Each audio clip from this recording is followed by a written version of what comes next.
Once a lively settlement, the enclosed town of Devil Dance had long since fallen to decay, much like its inhabitants. Wind-swept sand now blanketed the streets, and the buildings once vibrant with life were now withered and crumbling. The sun beat down harshly, but it wasn't the arid heat that the few remaining humans feared. It was what lurked around them, in the shadows, behind the cracked windows, and within the decrepit walls. The town was run by its inhabitants, but these weren't living, breathing people. They were something else entirely. Zombies. No one knew how the transformation first began, but it had spread rapidly. By the time the few survivors realized what was happening, it was already too late. The parasite that had taken root in Devil Dance, and it was nothing like anything science could explain. It was an ancient, quite sinister thing, older than the town itself. It crawled beneath the skin, twisting sinew and bone, and turning the once vibrant townsfolk into mindless, decaying husks. But these zombies were different. They weren't the shuffling, mindless monsters from horror stories. They were something more terrifying. They retained their intelligence, their memories, their hunger for life, but all of it was twisted, corrupted by the parasites that now controlled them. They ran the town as they always had, maintaining a grotesque mockery of the life they once lived, all while plotting their dark celebrations. Once a year, when the sun beat down and dust rose with death in the air, the zombies of Devil Dance held a celebration. It was the only time they allowed the surviving humans out of their cages. The humans, pale and hollow-eyed from their captivity, were led to a special chamber room while the zombie festivities took place with music and dance. This year, the prisoners knew it was different. The air was heavy with anticipation, and the zombies seemed almost giddy as they prepared for the ritual.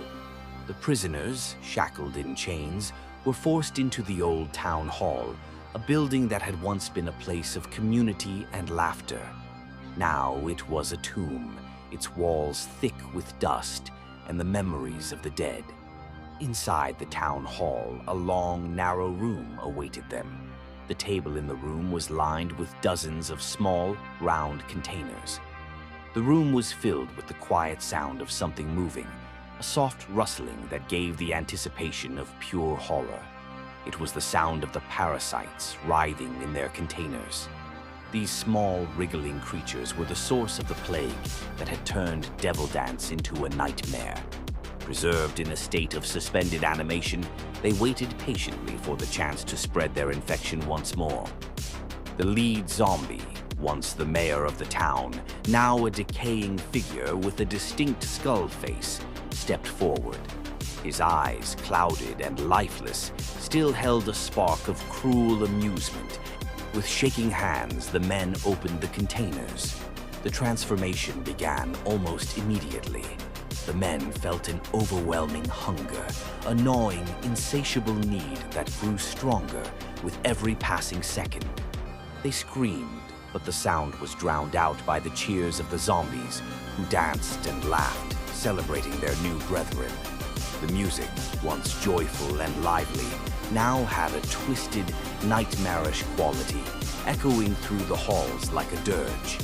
The newly transformed zombies, their minds shattered by the parasites, joined in the dance, their movements jerky and unnatural.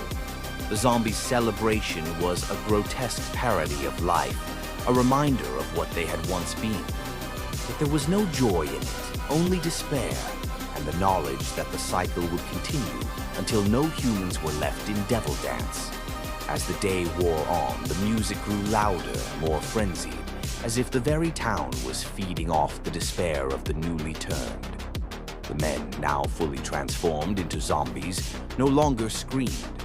They could no longer feel fear or pain, only the unrelenting hunger that would drive them for the rest of their miserable existence. The celebration was over, and the zombies, both old and new, returned to their places, waiting for the next year's ritual.